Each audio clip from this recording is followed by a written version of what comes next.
we'll keep your resume on file. I said that phrase to candidates hundreds of times when I was at every company I've been at.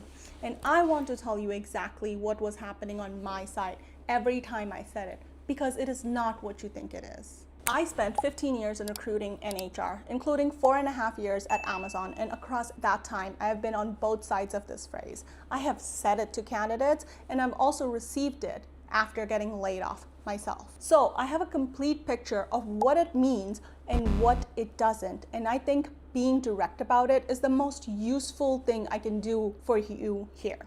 When candidates hear that line, a lot of them wait. They check their email every few days. Some of them do this for months on end. And I understand why. Because on the surface, the phrase sounds like a soft yes, like you're still somewhere in consideration, still in a pile, still a possibility. You are not. I'm going to tell you what that phrase actually signals, and then I'm going to give you the specific move to make the moment you hear it, so you stop waiting and start moving. Here's the thing, recruiters are not heartless people. When we say we'll keep your resume on file, we are not running some calculated deception.